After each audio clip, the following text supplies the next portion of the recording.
আসন্ন ঐতিহ্যবাহী রথযাত্রাকে ঘিরে একাধিক গুরুত্বপূর্ণ ঘোষণা করল শ্রী কেশব গোস্বামী গৌড়ীয় মঠ শক্তিগড়। সাংবাদিক বৈঠকে মঠের পক্ষ থেকে জানানো হয়, এবারে রথযাত্রায় সকল ভক্ত ও সাধারণ মানুষকে আন্তরিক আমন্ত্রণ জানানোর পাশাপাশি মঠ কর্তৃপক্ষ জানিয়েছেন, রথযাত্রা উপলক্ষে রথের চারপাশে 100 মিটারের মধ্যে কোনো ধরনের আমিষ খাদ্যের দোকান বসতে দেওয়া হবে না। পাশাপাশি মেলায় কোনো ধরনের সিন্ডিকেট চলবে না বলেও স্পষ্ট জানানো হয়েছে। এবছর মেলায় যারা দোকান বসাবেন তাদের কাছ থেকে কোনো রকম অর্থ নেওয়া হবে না। এছাড়াও পরিবর্তনের পর রাজ্যে অনুষ্ঠিত প্রথম রথযাত্রাকে সামনে রেখে ঐতিহ্যবাহী রথ কমিটিগুলোকে 5 লক্ষ টাকা করে আর্থিক সহায়তা ঘোষণা করায় মুখ্যমন্ত্রীকে ধন্যবাদ জানায় মঠ কর্তৃপক্ষ। যদিও শ্রী কেশব গোস্বামী গৌড়ীয় মঠের রথ কমিটির হাতে এখন সেই অনুদানের অর্থ পৌঁছয়নি, তবে প্রশাসনিক প্রক্রিয়া চলছে এবং খুব শীঘ্রই অর্থ পাওয়ার আশ্বাস মিলছে বলেও জানানো হয়। ঐতিহ্য, ভক্তি ও সুশৃঙ্খল ব্যবস্থাপনার সমন্বয়ে এবারে শিলিগুড়ি রথযাত্রা আরও আকর্ষণীয় হয়ে উঠবে বলে আশা প্রকাশ করছেন উদ্যোক্তারা।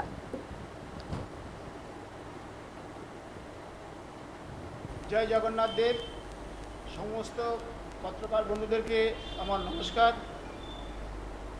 আগামী 16ই জুলাই বৃহস্পতিবার জগন্নাথ দেবের রথযাত্রা।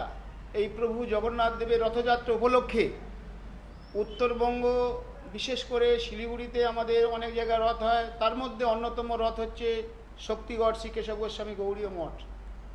প্রতি বছরের ন্যায় এবছর আমাদের রথযাত্রা 57 বৎসর 57তম এই রথযাত্রা। এইবারে রথের একটি বিশেষ আমাদের ব্যবস্থা হয়েছে কি, মঠে 100 মিটার মধ্যে কোনো আমিষ চলবে না।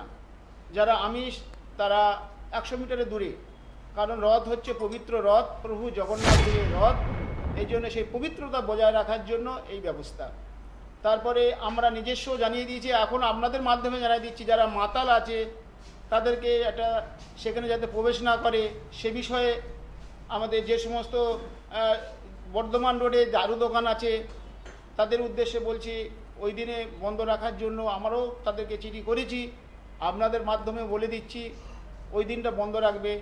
জলপাই মোড়ে কসাই আছে, যেখানে মাংসের দোকান আছে, তাদেরকে আমরা রিকোয়েস্ট করেছি, প্রভু জগন্নাথ আসবে, পবিত্রতা বজায় রাখার জন্য আপনাদের কাছে অনুরোধ, একদিনের জন্য এটা আপনারা বন্ধ করবেন। আর এবছরে আমাদের রথযাত্রার একটি বিশেষ আমরা প্রশাসনিক বৈঠক করেছিলাম। সেখানে আমাদের এই মঠের যারা সহযোগিতা করছে, সেখানে সংঘ পরিবার এবং বিশ্ব হিন্দু পরিষদ, তারা আমাদের সর্বতভাবে হেল্প করবে। আমাদের কাছে পাশে রয়েছেন শক্তিগড় কেশব গোস্বামী গৌড়ীয় মঠের মঠাধ্যক্ষ ভক্তিবেদান্ত মাধব মহারাজ, এবং আমার এই পাশে রয়েছেন লক্ষ্মণ বংশল, রাজ্য সচিব, বিশ্ব হিন্দু পরিষদ। আমি কেন্দ্রীয় মার্গদর্শক মণ্ডলের মেম্বার, এবং আমাদের পাশে আছে অনেক বল, আমাদের শক্তিগড় কেশব গোস্বামী গৌড়ীয় মঠের একটা বিশিষ্ট সেবক।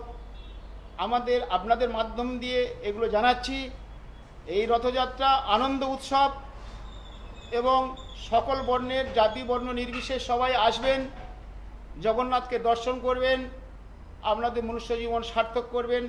এখানে আমাদের প্রসাদের ব্যবস্থা থাকবে। জগন্নাথ দেবের রথ সেই দিন তো আমরা রাত্রি 12টা পর্যন্ত প্রসাদ দিই, এবং এই 24 তারিখে হচ্ছে আমাদের প্রথম রথ, উল্টা রথ হচ্ছে এই 16 তারিখে প্রথম রথ, আর 24 তারিখে হচ্ছে আমাদের উল্টা রথ। এই যে মাঝখানে 9 দিন যাবৎ আমাদের মঠে ভান্ডারা চলে, সেখানে প্রসাদের ব্যবস্থা করা হয়। যারা দূর দূরান্তর থেকে আসছে, অনেক জায়গা থেকে এসেছে, কলকাতা থেকে, বর্ধমান থেকে, নবদ্বীপ থেকে, 24 পরগনা থেকে, কুচবিহার, মাথামোয়া, জলপাইগুড়ি, রায়গঞ্জ, সব ডিস্ট্রিক্টের লোক তারা এসেছে। এই ঐতিহ্যবাহী রথ জগন্নাথ দেবের রথে তারা এই 12 দিন 9 দিন থাকবে। বিভিন্ন সাংস্কৃতিক অনুষ্ঠান, শ্রীমদ্ ভাগবত গীতা পাঠ, প্রভু জগন্নাথের মহিমা মাহাত্ম্য, এই সমস্ত আমাদের কীর্তন পাঠ বিশেষ ব্যবস্থা করা হয়েছে। প্রসাদের ব্যবস্থা করা হয়েছে। সকল উত্তরবঙ্গবাসীদের কাছে আমার বিনীত নিবেদন, আপনারা আসুন, প্রভু জগন্নাথকে দর্শন করুন। রথারূঢ় জগন্নাথকে যদি কেউ দর্শন করে, পুনর্জন্ম ন বিদ্যতে, তার পুনর্জন্ম হয় না। এখন আমার পাশে আছে মাধব মহারাজ, তিনি দু একটি কথা বলবেন। আমাদের গৌড়ী বেদান্ত সমিতির মূল কেন্দ্র শ্রী দেবানন্দ গৌড়ীয় মঠের শাখা মঠ হচ্ছে শিলিগুড়িস্থ শক্তিগড় শ্রী কেশব গোস্বামী গৌড়ীয় মঠ। এই শ্রী কেশবশ্রী গৌরীয় মঠে আমাদের 57তম রথযাত্রা মহোৎসব মহাসাড়ম্বরে অনুষ্ঠিত হতে চলেছে। আমরা এই যে সংঘ পরিবার আর এবং প্রশাসনিক দিকে সরকারি সব দিক থেকে আমরা সুযোগ সুবিধা আমরা ব্যবস্থা পাচ্ছি, তাই ওনাদের সহযোগিতা এবং সকলের সহযোগিতায় আমাদের এই রথযাত্রা শ্রী কেশবশ্রী গৌরীয় মঠে মহাসাড়ম্বরে অনুষ্ঠিত হোক এবং সকলেই জগন্নাথ দেবের রশি ধরে জগন্নাথ দেবকে দর্শন করে জগন্নাথ দেবের কৃপা লাভ করে সকলে এই জগৎ থেকে পাপ তাপ থেকে মুক্তি পেয়ে তারা যেন কৃষ্ণ প্রেম জগন্নাথ প্রেম লাভ করে তাদের জীবনকে ধন্য করতে পারে। হরে কৃষ্ণ। এখন আমাদের পাশে আছে রাজ্য সচিব পশ্চিমবঙ্গের আমাদের বিশ্ব হিন্দু পরিষদের লক্ষ্মণ বংশল, তিনি আমাদের সঙ্গে আছেন, থাকবেন, তিনি কিছু একটু বলবেন। हरे कृष्ण, जय जगन्नाथ। बड़ी खुशी की बेला है कि आज अपने श्री जगन्नाथ प्रभु की रथ यात्रा पूरे विश्व भर में आने वाली 16 तारीख को आयोजित की जा रही है। इसी निमित्त सिलीगुड़ी शहर, सिलीगुड़ी महानगर में विभिन्न मठ और मंदिरों द्वारा सिलीगुड़ी के कोने कोने से रथ निकलेगी।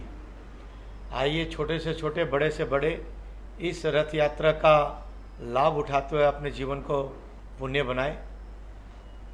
आपके माध्यम से इस वर्ष की रथ यात्रा विशेष है हमारे लिए कि पश्चिम बंगाल में ये जो वातावरण, अनुकूल वातावरण हिंदुओं के लिए जो बना है, ये सौभाग्य से बना है, ईश्वर की कृपा से बनी है।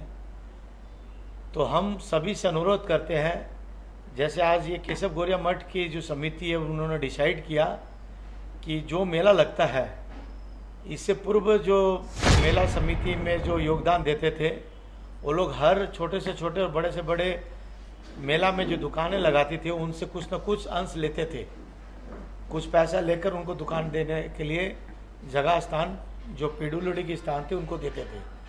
लेकिन इस बार हमने अनुरोध किया है, कोई भी दुकानदार, भला वो छोटा से छोटा कोई चना विक्रेता हो, बैलून विक्रेता हो या मिष्ठान या कोई भी खिलौना विक्रेता हो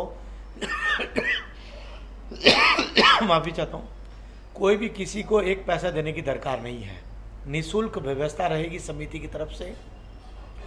पश्चिम बंगाल की इलेक्ट्रिसिटी बोर्ड से अनुरोध किया गया है, यथाशक्ति उन लोग पूरा एरिया को जो रूट रहेगा उसमें पूरा मेला के रूट में लाइट की व्यवस्था करें। इसी प्रकार जैसे महाराज जी ने अभी आपको बताया, पूरा संघ विचार परिवार, जैसे जगन्नाथपुरी के धाम में संघ के कार्यकर्ता पूर्ण गणवेश में रथ यात्रा की दोनों तरफ एक डिसिप्लिन मेंटेन करते हुए ट्रैफिक को मेंटेन करते हैं, स्वच्छता मेंटेन करते हैं। इसी क्रम में सिलीगुड़ी के महानगर में भी जैसे केशव गौरिया मठ हुआ या इस्कॉन हुआ, उनकी जो रथ यात्रा या कोई भी समिति आग्रह करेगी तो हमारे संघ के कार्यकर्ता पूर्ण गणवेश में दोनों दिशाओं से, चारों दिशाओं से सुरक्षा सुविधा, ट्रैफिक को, एम्बुलेंस कॉरिडोर को फ्री देते हुए व्यवस्था पे रहेंगे। इसके साथ साथ हम आम जनमानस की भी एक दायित्व बन जाता है कि जैसे हम धर्म का पालन करते हैं, धर्म अपने को डिसिप्लिन के साथ साथ स्वच्छता भी सिखाता है। तो आपके माध्यम से अनुरोध करूंगा, जो भी भक्त इस यात्रा में आएंगे वो सिलीगुड़ी महानगर में स्वच्छता बनाए रखें। आपके माध्यम से एक सिलीगुड़ी म्यूनिसिपल कॉरपोरेशन से भी अनुरोध करता हूं कि स्थानों पर टॉयलेट, मोबाइल टॉयलेट की व्यवस्था